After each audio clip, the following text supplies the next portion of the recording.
नमस्कार दोस्तों, मैं स्वामी चंद्रशेखर ओगले आपका अपने share share market YouTube channel में स्वागत करता हूँ। कल बर्थडे था, इस बर्थडे के अवसर पर मैं कुछ स्टॉक जो एनालिसिस की है, वो पोस्ट कर रहा हूँ। एजुकेशन पर्पज़ से कोई बाय सेल का रिकमेंडेशन है। आर्मी से रिटायर्ड हूँ इसलिए डिफेंस से रिलेटेड स्टॉक मैंने सेलेक्ट किया है, ऐसा नहीं है।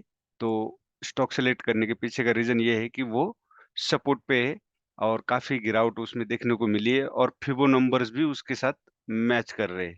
तो जो फिबो नंबर का सपोर्ट है, गोल्डन नंबर जिसको हम बोलते हैं, वो मैच कर रहा है, इसलिए मैंने उनको सेलेक्ट किया है। अगर सबसे पहले हम देखेंगे कोचिन शिपयार्ड है, जो कि आपने देखा है गिरावट कितना है, 0.5% की गिरावट इसमें आई है। अगर हम परसेंट की बात करते हैं तो 44% की गिरावट इसमें आई है।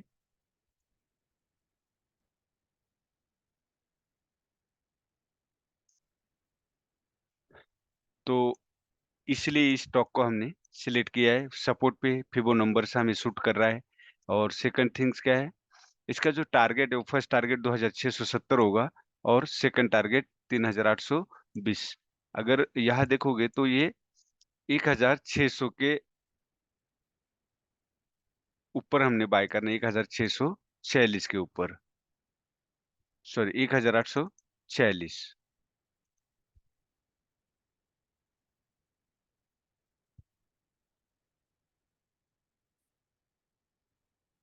यहाँ से अगर आप देखोगे तो एक रैली के बाद यहाँ एक बेस बनाया था। ये जो कैंडल है, आप यहाँ से फिर बायर्स एक्टिव हुए थे। तो क्या मार्केट हिस्ट्री रिपीट करता है, ये हमेशा आप मेरे मुंह से सुनोगे। तो यहाँ भी सेम मार्केट ने यही सेम पॉइंट टच किया है। सेकंड, ये हैमर कैंडल दी है। हैमर कैंडल क्या दर्शाती है, यहाँ से प्राइस रिजेक्शन आया और क्लोजिंग अपसाइड दिया। मतलब क्या, सेलर्स की कैंडल ये बनी थी पहले, लेकिन बायर्स ने आकर के इस सेलर्स के ऊपर सेलर्स को यहाँ से समझ लो कि एक भगाया है। ये हो गया। अब यहाँ अगर हम बॉलिंगर बैंड देखते हैं तो ये बॉलिंगर बैंड का जो मिड पॉइंट है 14 डेज में इसके नीचे ट्रेड कर रहा है। लेकिन इस लाइन के अपसाइड है।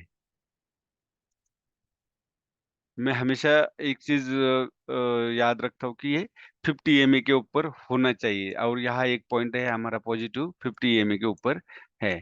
और सेकंड थिंग्स, यहाँ अगर आप देखते हो तो आरएसआई थोड़ा-सा 50 के आसपास अ, मूवमेंट मतलब 50 के आसपास आरएसआई है, जो कि 93 से डाउन आया हुआ है। तो यहाँ से एक सपोर्ट और एक मूवमेंट मिलने की मुझे ज़्यादा उम्मीद नज़र आती है। तो हमें यहाँ पे रिस्क, ऐसी जगह पे रिस्क लेनी चाहिए, लेकिन रिस्क कितनी लेनी चाहिए?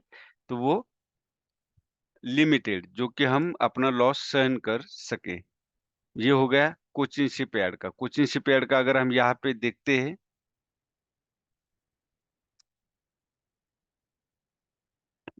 कुछ चीज़ें, तो ये यहाँ देखोगे तो ये मिड कैप है। इसका 1 ईयर का रिटर्न्स अगर देखोगे तो बहुत ज़्यादा है, इसलिए इससे हम ज़्यादा उम्मीद नहीं कर सकते। लेकिन फिर भी ये सपोर्ट पे आया है, इसलिए हम बाय करेंगे। फाइनेंशियल अगर देखोगे तो इसका रेवेन्यू ग्रोथ हो या नेट इनकम हो या मार्केट शेयर हो, ये क इंडस्ट्री के कंपेयर में कम है। तो नेट इनकम यहाँ बढ़ती जा रही है, रेवेन्यू इसका बढ़ता जा रहा है। ये पॉज़िटिव है, हर चीज़ हमें पॉज़िटिव नहीं मिलेगी, तो कुछ चीज़ों को हमें कॉम्प्रोमाइज़ करना चाहिए। फ्री कैश फ्लो अगर यहाँ पे देखते तो वो माइनस है, ये एक नेगेटिव पॉइंट है। फिर कंपैरिज़न में अगर हम यहाँ देखते तो इसका पी रेशियो भी बहुत ज़्यादा है, प्राइस टू बुक रेशियो भी बहुत ज़्यादा है, लेकिन ब इसके कंपेयर में बाकियों का भी देखोगे तो सेम हालत है। अगर पी रेशियो कम है तो प्राइस टू बुक रेशियो ज़्यादा है। फिर भी टेक्निकल और फंडामेंटल रेशो में कहता हूँ 100 में से 2-4 ही स्टॉक मिलेंगे जो दोनों ही मैच करेंगे, अदरवाइज़ बड़ा मुश्किल है फंडामेंटल और टेक्निकल को एनालिसिस करना। इसलिए जब भी मैच नहीं होता तो आप लिमिटेड अमाउंट से रिस्क लेनी है। इसमें म्यूचुअल फंड है, प्रमोटर होल्डर 72% है। अब मैंने सभी का जितने भी डिफरेंट स्टॉक है उनका डेट टू इक्विटी रेशियो देखा है, वो 1 से कम है, जो कि होना चाहिए। अब गार्डन रिच।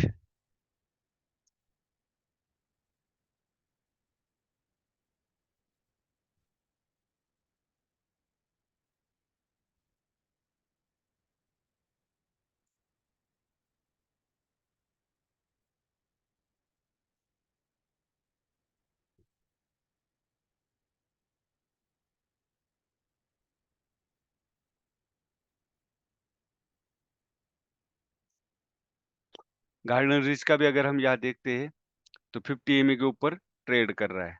और सेकंड थिंग्स आरएसआई भी अगर आप देखोगे तो ये भी सेम 90 के आसपास से डाउन मूवमेंट देने के बाद यहाँ एक बेस बना रहा है। अगर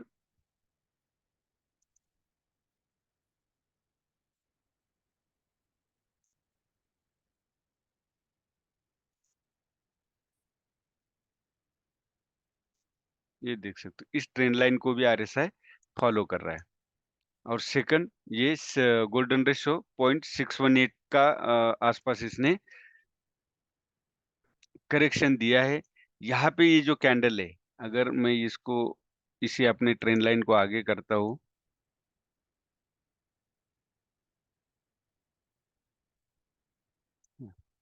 तो आपको पता चलेगा कि ये जो बेस बनी थी इन्वर्टेड डोजी कैंडल, तो यहाँ यहाँ के आसपास इसने करेक्शन दिया है और यहाँ डबल बॉटम भी बन चुका है। आप यहाँ भी देख सकते हो डबल बॉटम बन चुका है। इसलिए मैंने यहाँ पे एक बाइंग का लक्ष्य रखा है कि यहाँ से बाय करूंगा, जो कि मुझे अपसाइड मूवमेंट मिलेगी। लेकिन डिफरेंट स्टॉक में मैं पूरे स्टॉक जो एनालिसिस कर रहा हूँ पूरे के पूरे मैं बाय नहीं करूंगा, उसमें से एक ही बाय करूंगा, क्योंकि हमेशा पोर्टफोलियो डाइवर्सिफाइड होना चाहिए। अब यहाँ 50 एमए के ऊपर तक है ही। और ये देखो ये मुझे बहुत पॉजिटिव लगा है। क्यों? क्योंकि जो बीच का ईएमए है बॉलिंगर बैंड का, उसके ऊपर ये ट्रेड कर रहा है, तो आप इसको भी एक बार देख सकते हो। अब ये गार्डन रिच बिल्डिंग है, ये स्मॉल कैप है। सेकंड थिंग इसका 1 ईयर का अगर रिटर्न्स हम देखते हैं तो ये 133% है। माझगांव डॉक और कोची शिपयार्ड से इसका कम है। अगर इसका फाइनेंशियल, ये चीज़ें इसकी पॉजिटिव है। ये जिसको बोल सकते हैं ना, इसका इंडस्ट्रियल रेवेन्यू ग्रोथ मतलब सेल, इसका नेट इनकम मतलब प्रॉफिट, और इसका इंक्रीज मार्केट शेयर मतलब मार्केट में अगर ₹100 इनकम है मार्केट की डिफेंस से, तो सबसे ज़्यादा इनकम ये गार्डन रिच शिप बिल्डर से मिल रही है। ये याद रखिए, मतलब इसका जो अर्निंग सोर्स है इंडस्ट्री में सबसे ज़्यादा है। मार्केट में हमेशा ये देखना है कि कितना प्रॉफिट है, परसेंटेज कितना है, ये बेहद ज़्यादा ज़रूरी है। अगर इसका नेट इनकम भी हम यहाँ देखते हैं तो वो बढ़ता जा रहा है, मतलब इसमें रेवेन्यू ग्रोथ, इनकम ग्रोथ है। हमें प्रॉफिट होना ज़रूरी नहीं, प्रॉफिट चाहिए लेकिन उसके बाद हमें प्रॉफिट में हर साल इंक्रीज़ चाहिए। क्यों? क्योंकि हमें स्टॉक में भी इंक्रीज़ चाहिए। स्टॉक स्टॉक अगर बढ़ता हुआ चाहिए तो नेट इनकम भी बढ़ती हुई चाहिए, तभी तो हमारा स्टॉक बढ़ेगा। तो इसलिए नेट इनकम में भी हमेशा बढ़त चाहिए। इसका मतलब इस स्टॉक का बिज़नेस मॉडल भी अच्छा है। अगर कैश फ्लो देखते हो तो यहाँ माइनस है, ये 1 पॉइंट नेगेटिव है। और फिर कंपैरिज़न अगर हम यहाँ देखते हैं तो गार्डन रीच का, तो प्राइस टू बुक रेशियो या पी रेशियो यहाँ इनके कंपेयर में बहुत ज़्यादा है।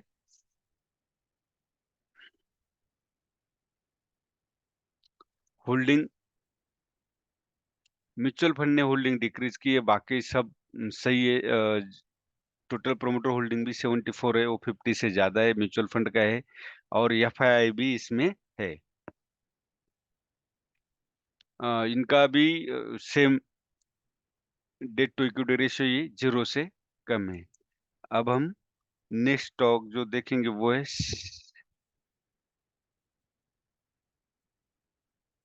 माझगांव डॉक। बहुत लोगों को इन सारे स्टॉक ने माला-माल किया है। ये भी 14 ईएमए से ऊपर काम कर रहा है बॉलिंगर बैंड में। अब इसका भी आप देख सकते हो माझगांव डॉक का कि सिलेक्शन का है। ये जो बेस कैंडल बनी थी डोजी कैंडल, ये ग्रेवस्टोन डोजी है। यहाँ का सपोर्ट लिया हुआ है, तो इसलिए मैंने इसको सिलेक्ट किया। ये भी सेम 0.5% करेक्शन दिया हुआ है माझगांव डॉक ने। आरएसआई डाउन ट्रेंड है, लेकिन हो सकता है कि ये यहाँ तक आ सकता है, या कंसोलिडेशन दे करके आरएसआई यहाँ तक एडजस्ट हो सकता है। तो इसको भी आप कंसीडर कर सकते हैं। 4,420 के ऊपर बाएंगे इसकी, 3,840 का इसका स्टॉप लॉस है और 5,880 का फर्स्ट टारगेट है, और सेकंड टारगेट जो है वो 7,000 का है। जरूर नहीं कि अचीव ही होगा, लेकिन फर्स्ट टारगेट तक तो जाना चाहिए। मार्केट प्रोबेबिलिटी पे चलता है, किसी के कहने पे नहीं चलता है। और मैं 100% कोई भी दावा नहीं करता कि मेरे ये स्टॉक चलेंगे ही चलेंगे जो मैंने दिए हुए। अब यहाँ पे माझगांव डॉक,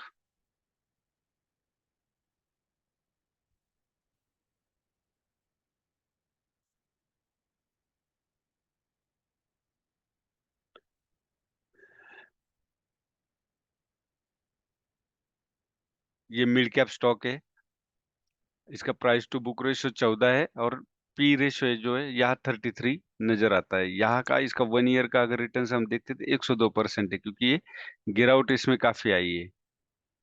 इसका 1 मंथ का -2 है, तो इसका मतलब यहाँ से रिटर्न्स मिलने की उम्मीद है। अभी आप बोलोगे कि महीने का रिटर्न्स -2 है तो क्यों सिलेक्ट कर रहे हैं, तो इसका पीछे का लॉजिक ये है कि जब एक महीने में इसने रिटर्न्स नहीं दिया तो इसकी उम्मीद लगाई जा सकती है। जब एक महीने में बहुत ज्यादा रिटर्न दिया है तो उससे हम आप ज्यादा रिटर्न्स की आशा नहीं रखते, क्योंकि प्रॉफिट बुक करके मैक्सिमम लोग बाहर हो जाते हैं।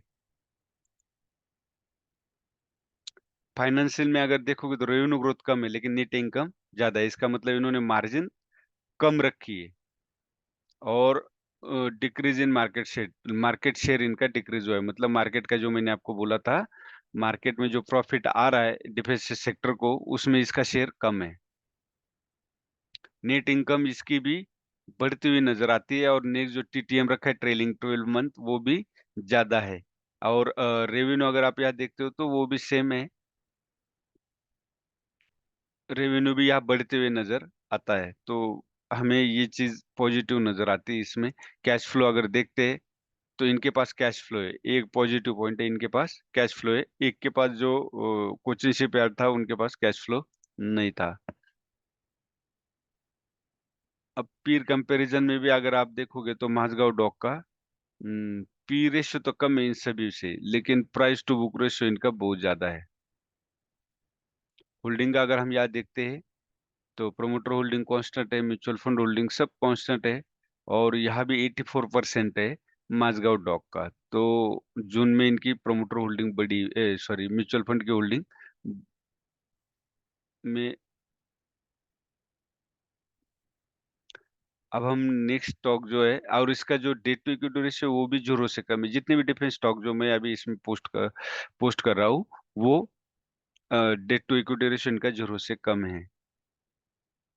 अब हम देखेंगे शिपिंग कोचयार्ड, शिपिंग कॉरपोरेशन।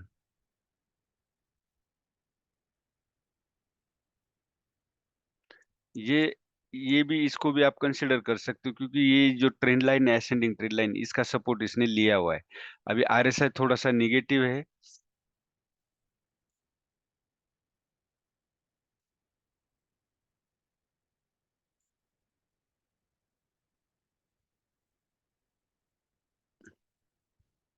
तो यहाँ से सपोर्ट लेना चाहिए आरएसआई ने। और अगर हम बॉलिंगर बैंड का देखते हैं तो ये 14 ईएमए को टच किया हुआ है। यहाँ एक रेजिस्टेंस इसको मिल रहा है, इसलिए मैंने बोला है 263 के ऊपर बाय करोगे तो बेटर रहेगा। और 50 ईएमए के ऊपर ये ट्रेड कर रहा है। तो इसका फर्स्ट टारगेट यही है 335, और सेकंड टारगेट 384। बहुत ज्यादा टारगेट के हम उम्मीद नहीं रखते, तो इसको भी आप देख सकते हो।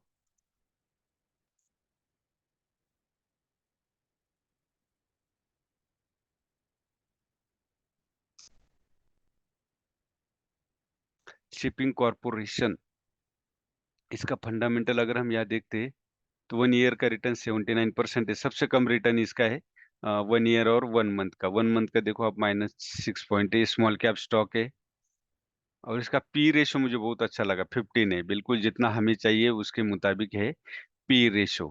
फाइनेंशियल अगर हम याद देखते हैं तो थोड़ा रेवेन्यू ग्रोथ और ये सब चीजों में तो ये निगेटिव है, लेकिन यहाँ पे अगर हम देखेंगे तो रेवेन्यू में यहाँ कमी नजर आती है 2024 में, ट्रेलिंग 12 मंथ में। तो 2024 के कंपेयर में ज्यादा है, लेकिन 2023 के कंपेयर में कम है। अगर नेट इनकम यहाँ हम देखते हैं तो यहाँ भी सेम कहानी है। ट्रेलिंग 12 मंथ का इन्होंने 2024 के कंपेयर में ज्यादा दिखाया है। तो ठीक है, थोड़ा सा अप डाउन होगा, लेकिन प्रॉफिट तो दिखा रहा है ये। कैश फ्लो इनके पास पॉजिटिव है।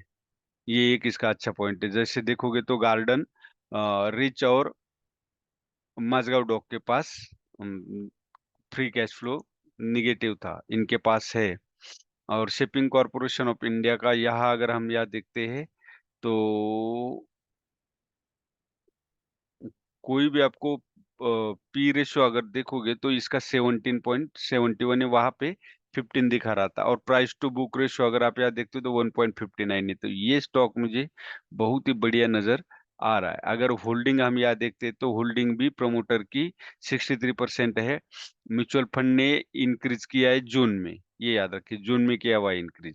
और बाकी चीजें भी इसकी सही है, डेट टू इक्विटी रेशियो भी इसका सही है, एफआई भी इसमें है। एफआईडीआई होने का मतलब क्या है, उनका बहुत हाई लेवल का एनालिसिस होता है। तो जब वो इसमें है तो हमने भी इससे उम्मीद रखनी चाहिए। लेकिन उनकी एंट्री जून में बढ़ाया हुआ है, इनकी एंट्री तो काफी दिन से जून में इंक्रीज की हुई है। और अब महीना चल रहा है सितंबर, मतलब 3 महीने हो चुके हैं, जुलाई अगस्त सितंबर। तो इन चीज को भी ख्याल रखना है कि हम एंट्री कहाँ पे करते हैं। तो जो एंट्री कहाँ पे करनी है ये आपको टेक्निकल एनालिसिस बता देता है। अभी बचा है हमारा एबीएस मरीन।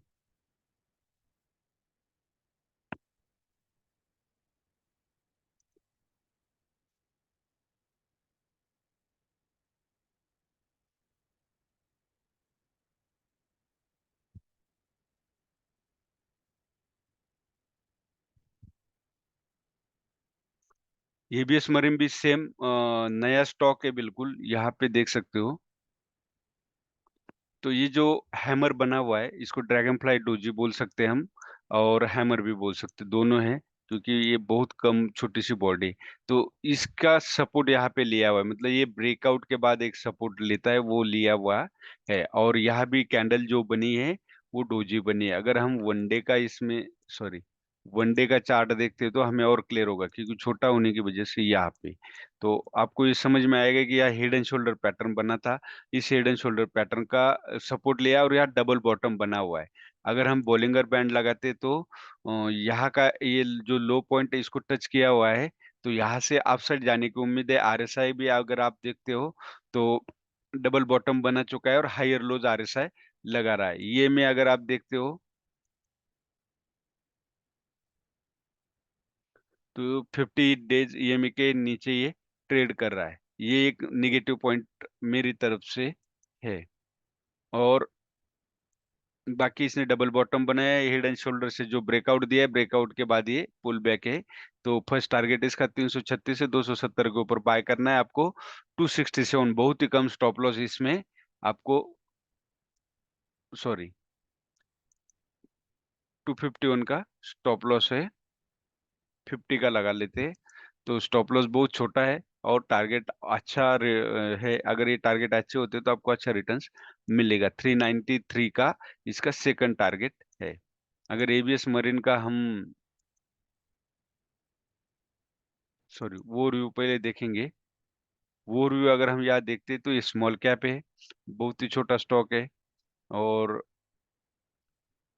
1 ईयर का रिटर्न्स हम यहाँ देखते तो माइनस है, 1 मंथ का रिटर्न्स माइनस है। तो ये भी स्टॉक को हमें नजरअंदाज नहीं करना चाहिए, इस पे भी हमने फोकस करना चाहिए। अगर यहाँ पे रेवेन्यू ग्रोथ देखते हो तो इसमें बढ़ता हुआ नजर आता है, नेट इनकम भी इसकी बढ़ती हुई नजर आती है। अगर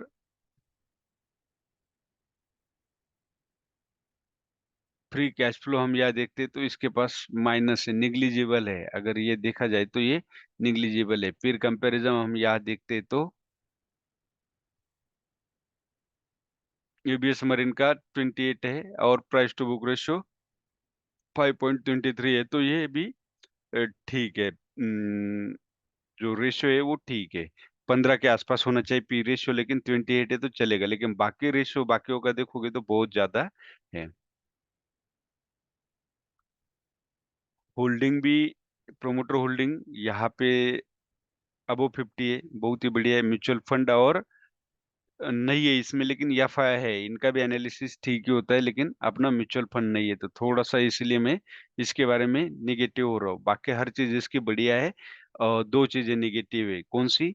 एक तो एफआई इसमें डीआई नहीं है, मतलब म्यूचुअल फंड, और सेकंड इसका फ्री कैश फ्लो नेगेटिव, बाकी इसका डेट टू इक्विटी रेशियो भी सही है। यही डिफेंस स्टॉक है जो कि मैं अपने बर्थडे के उपलक्ष्य में एनालिसिस किए थे, वो पोस्ट कर रहा हूँ एजुकेशन पर्पज से, कोई बाय सेल का रिकमेंडेशन नहीं है। अगर वीडियो अच्छा लगे तो आप सब्सक्राइब जरूर कीजिए, लाइक जरूर कीजिए और शेयर भी कीजिए। धन्यवाद। जय हिंद, जय भारत।